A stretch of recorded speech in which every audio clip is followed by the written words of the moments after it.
아멘. 겸손과 순종의 마음으로 오늘 이 말씀 함께 받도록 하겠습니다. 오늘부터 이제 요한복음 강해가 시작되는데요. 지난주 나눴던 말씀처럼 요한복음은 예수님에 대한 책입니다. 그래서 요한복음은 1장 예수님은 누구신가로 시작해서요. 21장 예수님을 믿는다면 예수님께 순종하고 예수님을 사랑해야 한다로 끝이 나고 있습니다. 그런 의미에서 앞으로도 제가 몇 번을 강조하겠지만 이 요한복음을 통해서 우리가 두 가지 은혜를 함께 받아 누리기를 원합니다. 첫 번째는 요한복음을 알아가면 알아갈수록 예수님을 잘 믿는 은혜가 우리에게 있기를 바랍니다.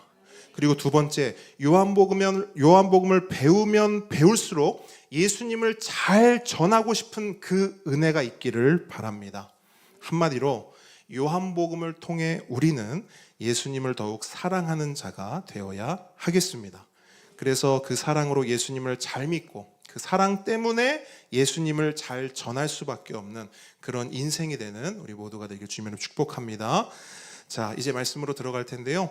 모든 책은 첫 장이 중요하고 첫 문장이 중요합니다.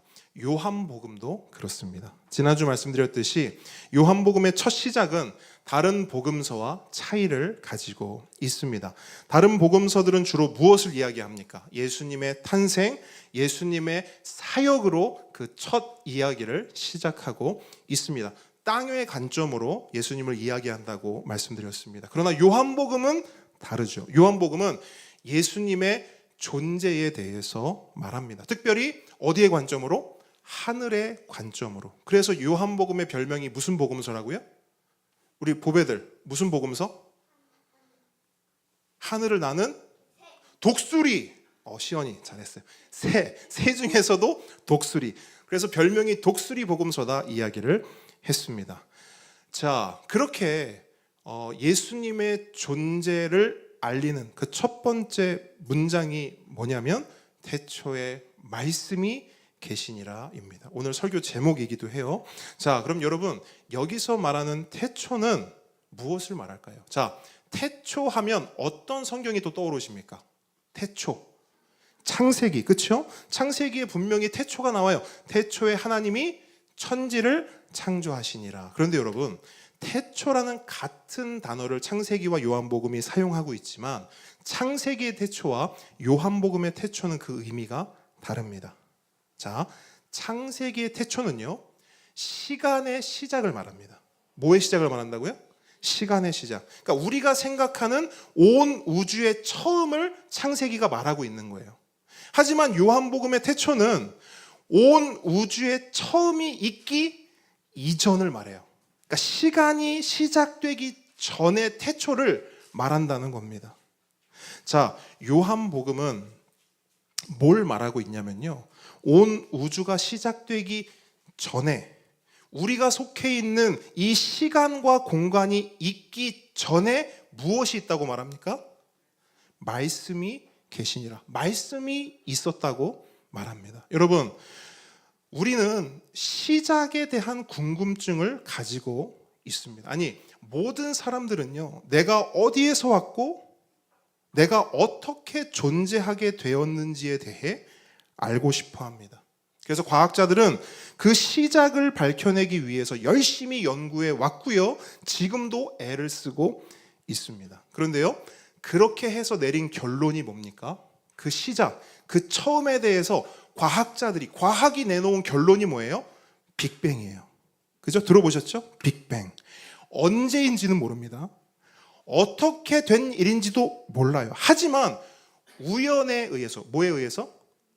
우연에 의해서 어떤 엄청난 폭발이 있었고 그 폭발을 통해 온 우주가 시작되었다고 말하는 거예요. 한마디로 과학이 들려주고 세상이 가르쳐주는 이 세상의 태초에는 뭐가 있었느냐? 따라합니다. 우연. 여러분, 세상이 말하는 태초에는 우연이 있어요. 그래서 만약에 세상의 관점으로 요한복음을 쓴다, 그러면 태초에 뭐가 있었다고 말하는 거예요? 태초에 우연이 계시니라. 그죠? 태초에 우연이 있었더라. 그 우연이 어떤 폭발을 만들어내서 온 우주가 존재하게 되었다는 겁니다. 이것이 세상이 말하는 우주의 시작, 우리의 처음에 대한 이야기입니다. 하지만 성경은 전혀 다른 이야기를 하고 있어요. 성경은 태초에 우연이 아니라 뭐가 있었다고 말합니까? 말씀이 계셨다고 말하고 있어요. 태초에 말씀이 계셨고 그 말씀으로 말미암아 온 우주가 존재하게 되었고 내가 시작하게 되었다는 겁니다. 그런데 요한은 그 말씀을 누구라고 지금 선언하고 있냐면 예수 그리스도가 바로 그 말씀이다라고 선언하고 있는 거예요. 이것이 요한복음을 통해 선언된 첫 일성, 첫 번째 문장입니다. 예수가 말씀이다. 아멘이십니까? 너무나 중요한 말씀이에요. 그러면서 요한은 그 예수님에 대해서 설명을 하는데요, 말씀이신 그 예수님께서 하나님과 함께 계셨다라고 말하고 있어요. 하나님과 함께 계셨다. 자, 이게 무슨 말이냐? 자, 우리도 지금 이 자리에 함께 하고 있습니다. 그렇죠? 그러면 예수님이 하나님과 함께 하셨다는 게 우리가 함께 하고 있는 이 함께를 말하는 걸까요? 그렇지 않아요. 여기서 함께라는 단어는요, 단순한 함께가 아닙니다. 그래서 요한은 이 함께라는 단어를 프로스라는 단어로 사용하고 있어요. 헬라어로 프로스라는 단어를 이 함께로 표현하고 있는 거예요. 자, 프로스가 뭐냐? 무엇을 향하여입니다. 다시 한번요. 무엇을 향하여. 그렇기 때문에 예수님이 하나님과 함께 계셨다는 말은 우리처럼 단순히 이렇게 함께 있었다 이것이 아니라 예수님의 모든 것이 하나님을 향해 있었다라는 거예요. 하나님을 향하고 있었다. 예수님의 마음과 뜻과 관심과 사랑이 하나님을 향하고 있었고 그분의 눈과 귀와 모든 오감이 오롯이 전부 하나님을 향하고 있었다라는 거예요. 여러분, 이것이 요한복음이 말하는 예수님과 하나님의 함께입니다. 그죠? 그냥 함께 있는 것과는 분명히 다른 어떤 것을 가지고 있어요. 그런데 저는 이 함께를 묵상하면서 여기 이 요한복음에서 말하는 이 함께가 우리가 추구하고 우리가 소망해야 할 진정한 신앙의 모습이라고 깨닫게 되었어요. 아, 이게 신앙이구나. 이게 우리가 추구하고 우리가 나아가야 할 그 모습이구나. 왜냐하면 여러분, 우리의 신앙은 결국 누구와 함께 하는 것입니까? 네, 우리의 신앙은 결국 하나님과 함께 하는 거예요. 아멘이십니까? 그 함께가 누구를 통해 가능하죠? 예수님을 통해 가능합니다. 그렇다면 하나님과 어떻게 함께하는 가도 내가 하고 싶은 대로 내가 원하는 만큼만 함께하는 것이 아니라 예수님처럼 예수님만큼 함께해야 하는 것입니다. 아멘이십니까? 우리가 예수님을 통해 하나님과 함께하게 되었다면 그 함께의 성격도 그 함께의 범위도 예수님처럼 예수님만큼 함께해야 한다는 거예요. 그런데 예수님께서 보여주신 그 함께가 뭡니까? 프로스의 함께예요. 프로스의 함께. 그냥 어느 정도만 함께하고 내가 선택한 어떤 부분만, 일부분만 함께하는 것이 아니라 우리의 마음과 뜻과 관심과 사랑이 하나님을 향하고 우리의 눈과 귀와 모든 오감이 오롯이 전부 하나님을 향하는 것. 그것이 바로 이 요한복음이 말하는 함께의 의미입니다. 간절히 바라기는 우리 함께 걷는 교회의 함께가요, 이 프로스의 함께가 되기를 주님으로 축복합니다. 그래서 우리가 이 함께를 향해 추구하고 나아가고 이 함께를 향해 우리가 같이 걸어가야 하는 것입니다. 자, 지금까지의 내용을 정리합니다. 요한은 태초에 대한 이야기를 했습니다. 근데 이 태초는 창세기의 태초가 아니라 창세기 이전의 태초를 말하고 있어요. 즉, 온 우주가 존재하기 이전에 대해서 말하고 있는 겁니다. 세상은 그때 뭐가 있었다고 말합니까? 세상의 관점, 과학의 관점은 그때 뭐가 있었대요? 우연이 있었대요. 그런데 요한복음은 뭐가 있었다고 말합니까? 말씀이 있었다고요. 여러분, 이 개념을 분명히 아셔야 돼요. 세상은, 과학은 그 창세 이전에 우연히 있었대요. 하지만 성경은, 요한은 분명히 말합니다. 그 창세 전에 말씀이 계셨다. 그 말씀이 계셨는데 그 말씀은 하나님과 함께 하셨고, 그 하나님과 함께 하신 말씀은 누구시다? 예수 그리스도시다. 여기까지가 1절로 2절의 내용입니다. 자, 그러면 3절에서는 뭘 말하느냐? 그 예수님께서, 그 말씀께서 무엇을 하셨는가? 그 태초에 그 말씀께서, 그 예수님께서 어떤 활동을 하셨는가에 대해서 말합니다. 자, 3절 함께 읽어보겠습니다. 시작. 만물이 그로 말미암아 지은 바 되었으니 지은 것이 하나도 그가 없이는 된 것이 없느니라. 아멘. 아멘. 자, 이 말씀은요, 두 가지 내용을 말하고 있습니다. 첫 번째는 온 우주 만물이 말씀으로 말미암아 지은 바 되었다라는 거예요. 우리가 어떻게 존재하게 되었는가에 대한 것이지요. 두 번째는 온 우주 만물이 말씀 없이는 안 된다라는 거예요. 우리가 어떻게 계속해서 존재할 수 있는가, 우리가 어떻게 존속할 수 있는가에 대해서 말하고 있는, 이 두 가지를 말하는 거예요. 우리의 존재, 그리고 우리의 존속.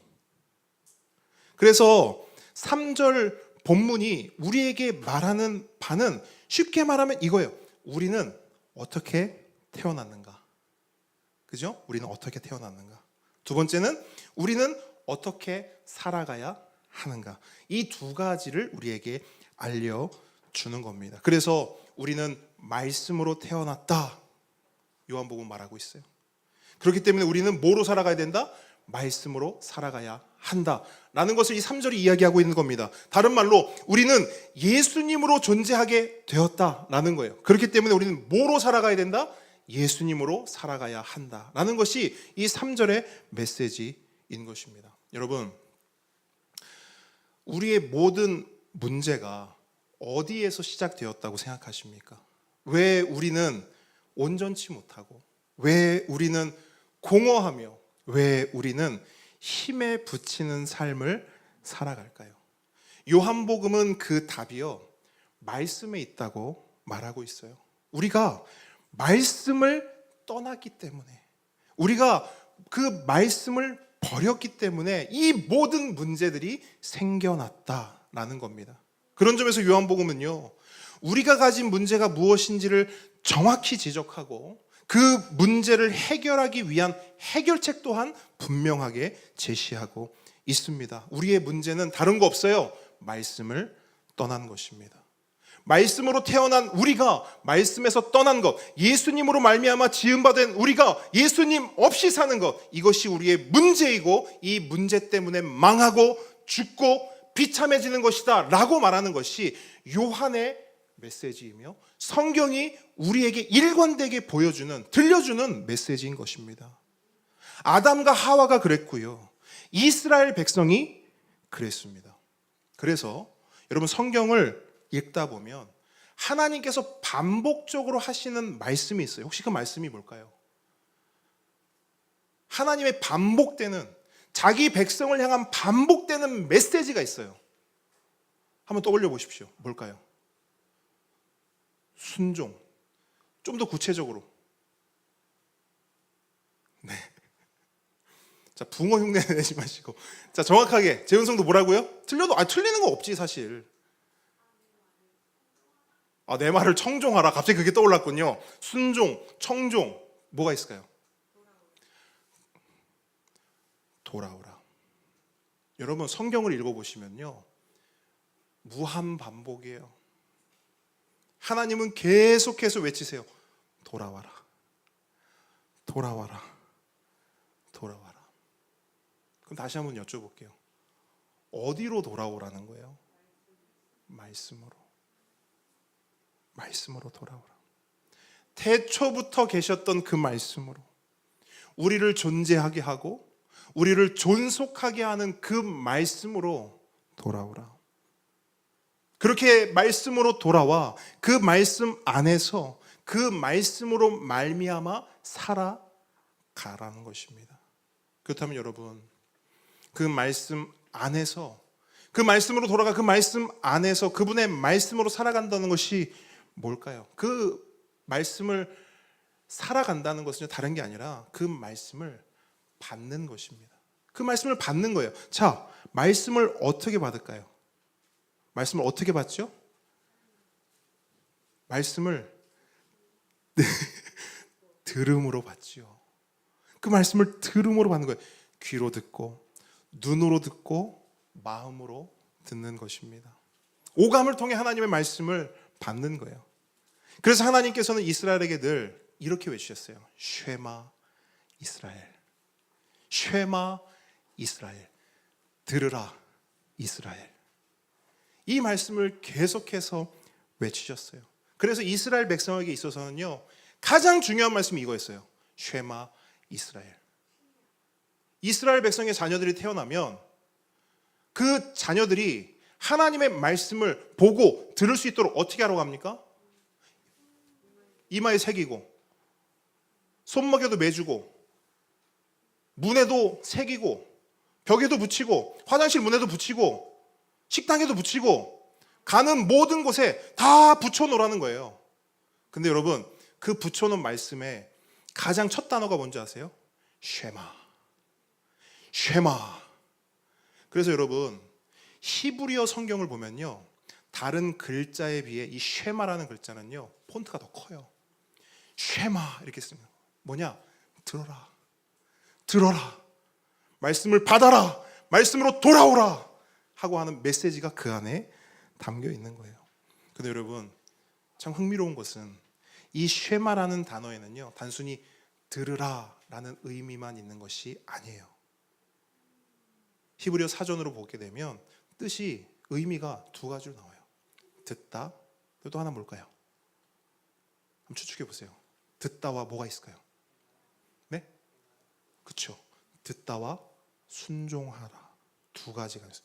듣는 것과 순종하는 것, 두 가지 의미가 이 쉐마 안에 들어있는 거예요. 그렇기 때문에 여러분, 쉐마는요, 들으라 이스라엘 할 때 이 쉐마 이스라엘은요, 단순히 경청만을 의미하지 않아요. 경청 플러스 순종입니다.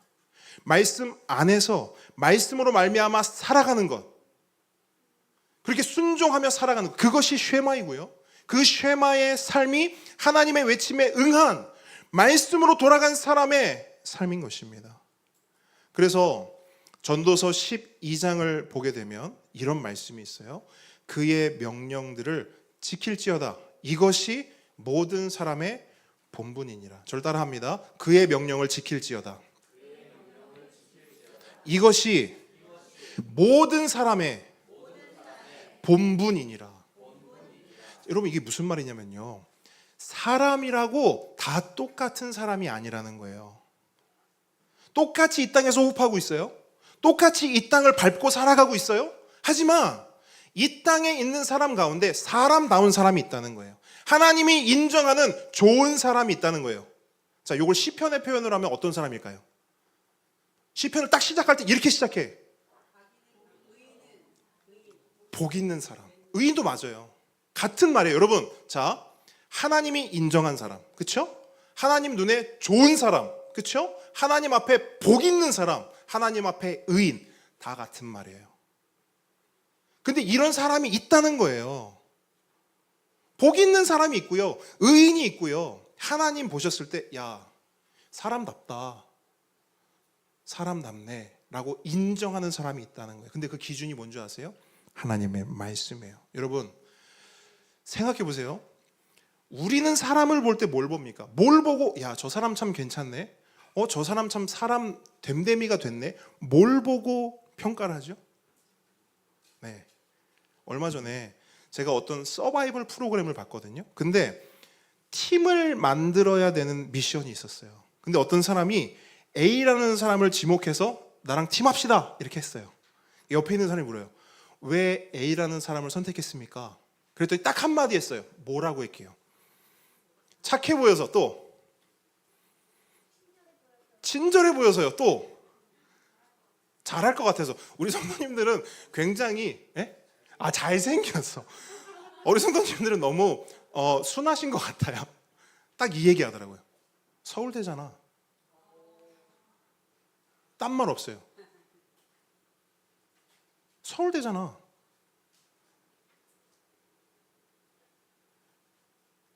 우리는 그래도 좀 서울대로 뽑냐, 너무 속물 같네. 여러분 안 그래요. 어떤 사람이 있어요. 되게 별 볼일 없어 보여요. 근데 누가 알려준 거야. 야, 서울대 나대, 서울대. 대박.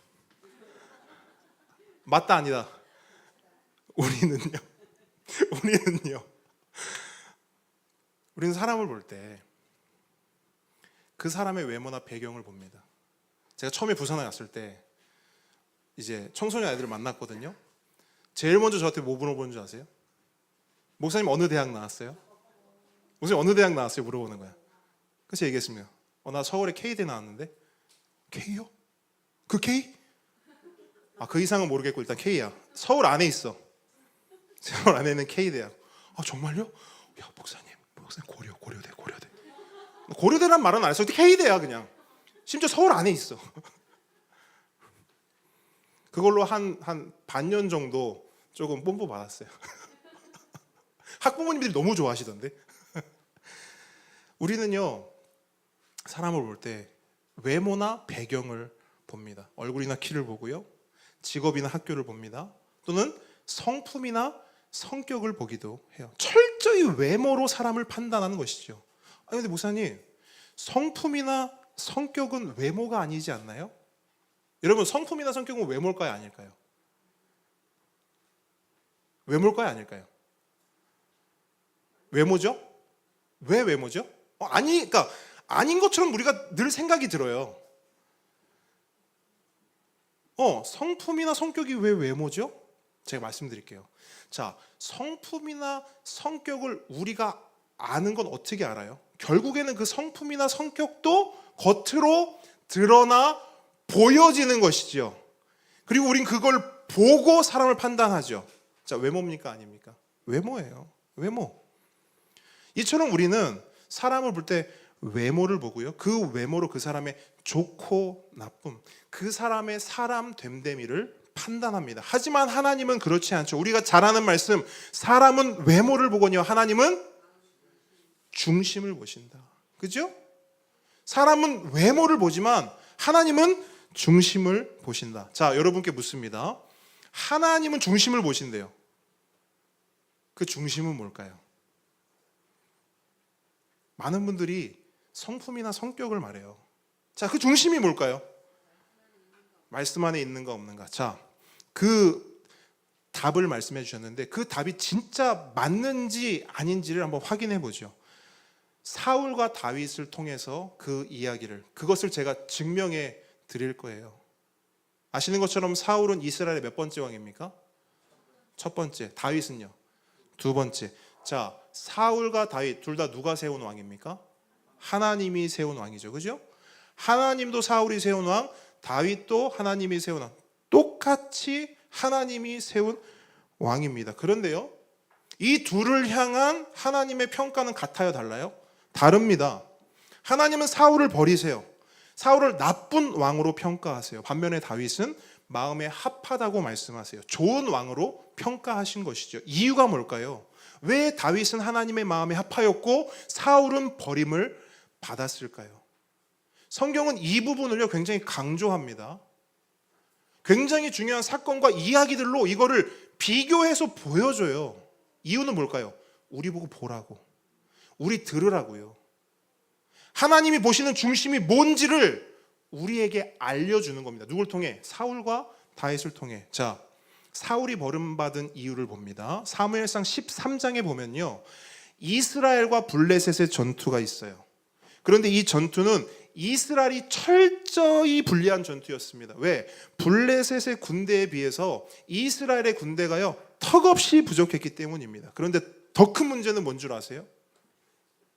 이 그나마도 없는 이스라엘의 군대가요, 이 군인의 수가 점점점 줄어간다는 겁니다. 자, 이스라엘 군인들도 눈이 있죠. 딱 상황 보면 어때요? 이기겠다, 지겠다. 딱 봐도 질 것 같은 전쟁인 거예요. 병거와 병마들이 어마어마한 모습으로 앞에 있는 겁니다. 그러니까 어떻게 하냐면 하나 둘 슬슬 내뺍니다. 집으로 돌아가는 거예요. 그러니까 사울의 귀에 계속 보고가 들어가는 거죠. 사울 왕님, 큰일 났습니다. 군인들이 지금 하나둘 집으로 가고 있습니다. 우리 가뜩이나 없는 숫자가 점점 줄어들고 있어요. 자, 사울은 이제 결단을 해야 돼요. 어떤 결단을 해야 되냐면 빨리 이 전투를 시작해야 됩니다. 하지만 문제가 있어요. 어떤 문제냐? 이스라엘은 전쟁 전에 반드시 번제를 드렸어야 했어요. 제사장과 함께 번제를 드렸어야 됐어요. 그런데 이 제사를 드려야 할, 번제를 드려야 할 사무엘이 오질 않는 거예요. 올 기미가 없는 거예요. 그래서 사울이 어떤 결단을 내리죠? 네, 그 제사 내가 드리자 결단을 내려요. 그리고 실행합니다. 실행해요. 하나님의 말씀보다 나의 뜻, 나의 생각을 앞세워서 자기 소견에 옳은 대로 스스로 번제를 드린 거예요. 그런데 성경은 참 짓궂어요. 하나님은 참 짓궂으세요. 그렇게 제사를 드렸어요. 드리자마자 누가 왔어요? 사무엘이 왔어요. 그리고 오자마자 사무엘은 사울에게 물어요. 왕이시여, 왜 이렇게 하셨습니까? 사울이 대답합니다. 아니, 군인들은 계속 집으로 돌아가고 가뜩이나 숫자도 없는데, 사무엘 당신도 올 기미가 없는데 어떡합니까? 부득이하게, 성경은 그렇게 정확히 얘기해요. 부득이하게 그렇게 됐습니다. 어떤 이유를 대는 거예요? 상황 때문에 어쩔 수 없어서 그랬다는 거예요. 그랬더니 사무엘이 딱 이 말씀을 선언해요. 사무엘상 13장 13절로 14절을 제가 읽어드릴게요. 사무엘이 사울에게 말하였다. 해서는 안 될 일을 하셨습니다. 주 하나님이 명하신 것, 말씀하신 것, 그분의 말씀을 임금님이 지키지 않으셨습니다. 명령을, 그 말씀을 어기지 않으셨더라면, 쉐마하셨더라면 임금님과 임금님의 자손이 언제까지나 이스라엘을 다스리도록 주님께서 영원토록 굳게 세워주셨을 것입니다. 그러나 이제는 임금님의 왕조가 더 이상 계속되지 못할 것입니다. 당신은 버림받았습니다. 주님께서 임금님께 명하신 것을 임금님이 지키지 않으셨기 때문입니다. 그 말씀을 듣지도 순종하지도 않았기 때문입니다. 주님께서는 달리 마음에 맞는 사람을 찾아서, 마음에 합한 사람을 찾아서 그를 당신의 백성을 다스릴 영도자로 세우셨습니다.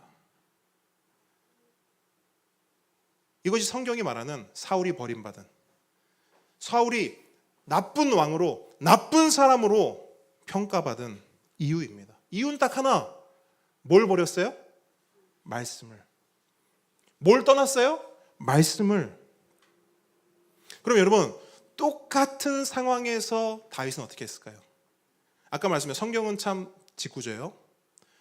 똑같은 상황을 다윗에게도 허락해요. 이스라엘이 블레셋과 전쟁을 벌입니다. 다윗이 왕이 됐을 때예요. 그래서 사무엘 하로 넘어가죠. 사무엘 하 5장 19절에 보면 이렇게 기록해요. 다윗이 여호와께 여쭈어 이르되 내가 블레셋 사람에게로 올라가리이까 여호와께서 그들을 내 손에 넘기시겠나이까 하니 여호와께서 다윗에게 말씀하시되 올라가라 내가 반드시 블레셋 사람을 내 손에 넘기리라 하신지라. 무슨 말이냐면요, 다윗은 똑같은 블레셋과의 전투에서 하나님의 말씀에 귀를 기울입니다. 다윗이 여호와께 여쭈어 이르되 하나님 제가 어떻게 할까요? 하나님 저는 모르겠습니다. 하나님 제가 어떻게 할까요? 나의 상황, 나의 계획, 나의 소견을 다 뒤로하고 가장 우선적으로 하나님의 뜻, 하나님의 마음, 하나님의 말씀에 귀를 기울이고 그 말씀에 순종한 것입니다. 여러분, 하나님은요 이걸 보신 거예요. 나 여호와는 중심을 본다. 그 중심이 뭐냐? 이거예요. 그 중심에 말씀이 있는가? 여러분, 그 중심을 본다는 건 네가 그래도 다른 사람보다 좀 착하냐? 네가 다른 사람보다 좀 순하냐? 선하냐? 그 마음이 조금 유하냐? 네 안에 그래도 다른 사람보다 좀 깨끗하냐? 이 중심이 아니에요. 아까 말씀드렸죠. 그건 다 외모라고요. 우리가 보는 외모라고요. 이 사람 되게 착한 것 같아. 성품이 되게 좋은 것 같아. 성격 괜찮은 것 같아. 그거 다 외모라고요. 하나님은 그걸 보시지 않는다고요. 하나님은 딱 하나. 네 안에 말씀이 있니? 네 안에 쉐마가 있니? 듣는 마음이 있는가?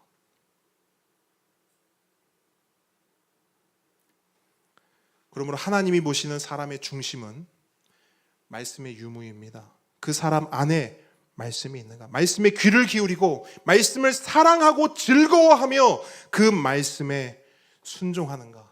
이것이 바로 하나님께서 보시는 사람의 중심이고요. 전도서가 말하는 사람의 본분이고요. 시편이 말하는 복 있는 사람입니다. 복 있는 사람은, 잘 들어보세요.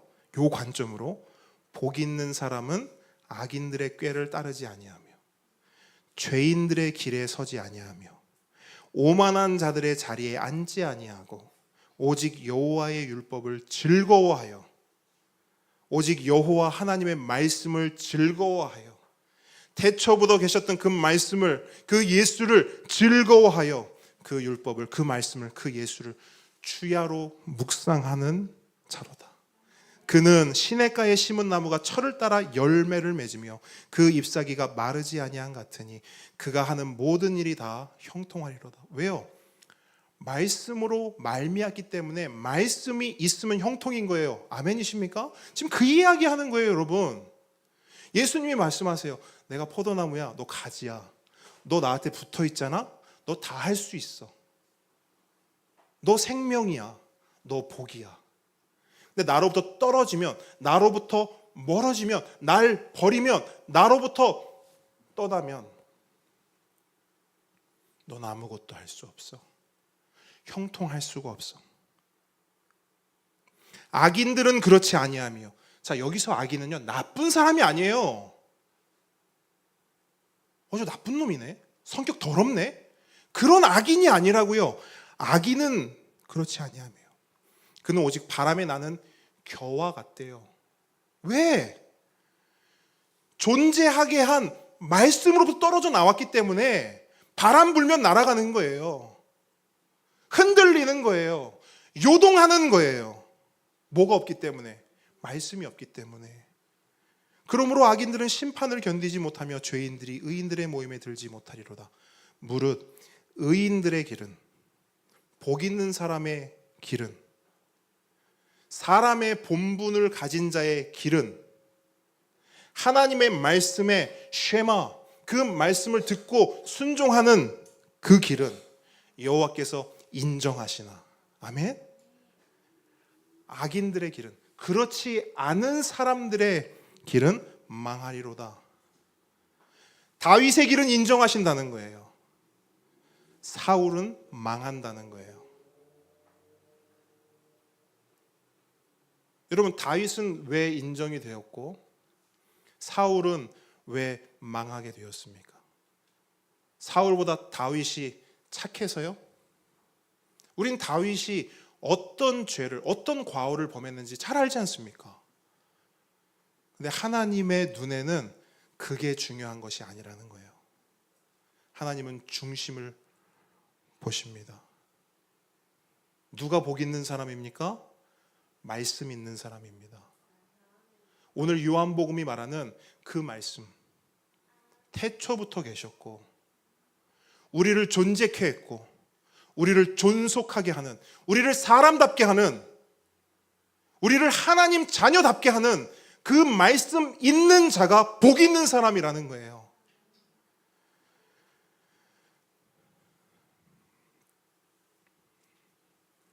하나님은 우리의 중심을 보십니다. 오늘 지금도 하나님 우리의 중심을 보세요. 그리고 그 중심에 말씀이 있으면, 예수가 있으면 그 사람이요, 잘난 것 하나 없어도요, 별 볼 일 없어도요, 그 사람을 인정하세요. 너 내 마음에 합하다. 그게 다윗에게 하신 말씀 아닙니까? 하지만 그 중심에 말씀이 없고 예수가 없으면요, 아무리 잘나고 아무리 그럴듯해 보여도 그 사람의 길은 망한다고 말합니다. 망할 수밖에 없다고 말합니다. 당연하죠. 당연하죠. 우리를 존재케 한 그 말씀으로부터 떠났기 때문입니다. 그래서 제가 늘 말씀드리지만 성경에서 말하는 하나님의 가장 큰 벌은 뭡니까? 내버려 두는 것이죠. 그러니까 하나님의 말씀을 떠났다는 건 누구 말대로 산다는 거예요? 내 말대로, 내 뜻대로, 내 마음대로 살겠다는 거 아닙니까? 내 소견에 옳은 대로 살겠다는 거 아닙니까? 그럼 그 길이 왜 망할까요? 하나님이 내버려 두니까요. 말씀이 없으니까요. 함께 걷는 성도 여러분, 이 자리에 모인 우리 모두가, 우리 모든 보배들 한 사람 한 사람 모두가 복 있는 사람 되길 주님의 이름으로 축복합니다. 우리 보배들, 목사님 보세요. 우리 모두 우리 시우리만 대답을 하네. 자, 우리 보배 잘 보세요.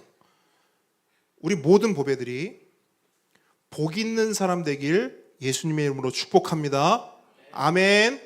자, 아멘 하는 거예요. 아멘으로 목사님이 선언한 이 하나님의 말씀을 받으세요.